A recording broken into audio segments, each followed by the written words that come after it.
জীবন চলার পথে সুখ দুঃখ যে কোনো পরিস্থিতিতেই যাই হোক না কেন তাহা মোকাবেলা করতে শেখো। দেখবে শুরুটা কঠিন হলেও মনের আত্মবিশ্বাস থাকলে সব কিছু স্বাভাবিক হয়ে যাবে। আসসালামু আলাইকুম আমার প্রিয় প্রিয় ভাই ও বোনেরা, সকলে কেমন আছেন? আলহামদুলিল্লাহ, আমি আমার পরিবারের সকলকে নিয়েই ভালো আছি।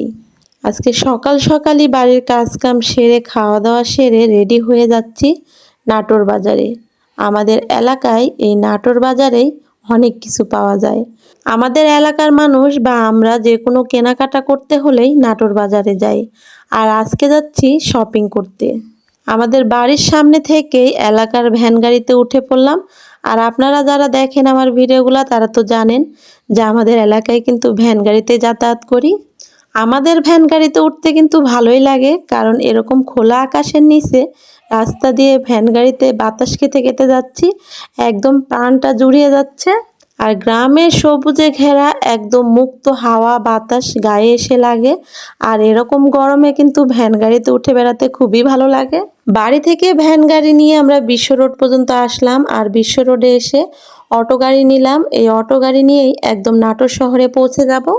আজকে কিন্তু আমার বড় ছেলেকে আনি নাই, ও স্কুলে গেছে। আর আমার সাথে আছে আমার মেয়ে আর হচ্ছে ছোট ছেলে, এই দুইজনকে নিয়েই নাটোর বাজারে যাচ্ছি।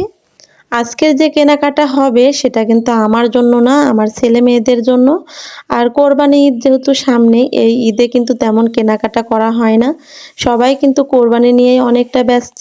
তারপরেও নিজের জন্য কিছু না কিনলেও বাচ্চাদের কিনে দেওয়াই লাগে, কারণ ঈদের মধ্যে বাচ্চাদের জামা কাপড় পেলেই ওরা খুশি। আমরা কিন্তু নাটোর বাজারে চলে আসছি, আর এখানে একটা দোকানে ঢুকছি। আমার মেয়ে জামা দেখতেছে ওর জন্য, আর আমি এই তো একটু ভিডিও করে আপনাদের সাথে শেয়ার করতেছি।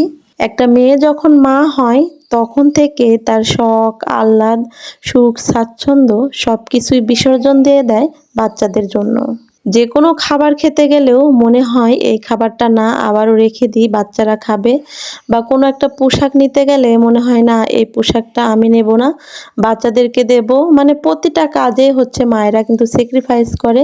এটা আমার তো মনে হয় প্রতিটা মাই আমার মতোই। প্রতিটা গৃহিণীরাই তাদের সংসারটাকে অনেক হিসাব নিকাশ করে চালিয়ে নিয়ে যায়।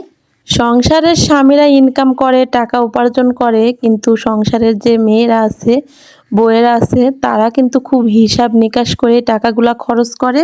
একটা পুরুষ মানুষ লাখ টাকা ইনকাম করে আনলেও আর ঘরের বউ যদি হিসাব করে না চলে, সেই সংসারে কোনোদিনই আয় উন্নতি হবে না।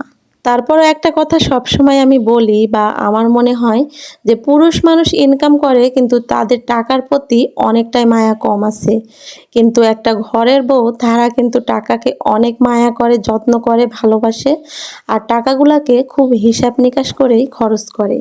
আর আমি যে কিনি না সেটা কিন্তু ভুল কথা, আমিও কিনি, তারপরও অনেক চিন্তা ভাবনা করে তারপরে কিনি। মনে হয় যে না কিনবো না, আবার মনে হয় না কিনে নিই। যখন বেশি প্রয়োজন হয় তখনই কিনি। অযথা বিনা প্রয়োজনে আমি কিন্তু কোনো কিছুই কিনা পছন্দ করি না। আর এই তো দেখুন ছেলে মেয়েদেরকে নিয়ে বাহিরে বের হলে বলে এটা খাবো আম্মু ওটা খাবো। আসলে সব সময় এটা ওটা কিনেই দিতে হয়। আর এদিকে আবার মেয়ে বলতেছে আমাকে ঝালমুড়ি কিনে দাও। ছোট ছেলে আমার হাসানটা এই নাটোরে আসার থেকে এটা ওটা কিন্তু খেয়েই চলেছে। তারপরে আবারও দোকান দেখে বলতেছে আম্মু আমাকে চকোবিন কিনে দাও। আমি আর সেটা কিনে দিলাম না, কারণ এই তো এগুলা খেতে খেতে শরীরটা অনেক বেশি খারাপ হয়ে যাবে।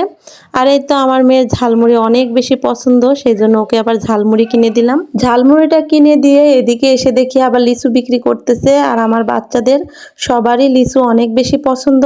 আর যে কোনো ফল খাওয়াই কিন্তু শরীরের জন্য অনেক বেশি ভালো, সেই জন্য ফলটা আমি সবসময় কিনি। আমাদের কেনাকাটা সব শেষ করে একদম লিচু কিনে নিয়েই বাড়িতে চলে আসছিলাম, সেটা আর আপনাদের সাথে শেয়ার করা হয় নাই।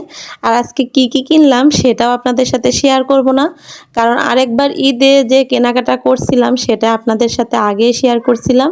এতে আমার মেয়ের অনেকটা মন খারাপ, কারণ ও বলতেছে আম্মু ঈদের জিনিস ঈদেই দেখাবো সবাইকে।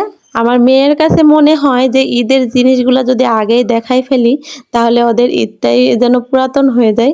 সেই জন্য ঈদের মধ্যেই দেখে নেবেন ভাই বোনেরা। আমাদের নাটোর থেকে আসতে আসতে দুপুর 2টা বেজে গেছিল, আর এসেই খাওয়া দাওয়া করে আবারও রেস্ট নিছিলাম, কারণ অনেকটা ক্লান্ত হয়ে পড়েছিলাম।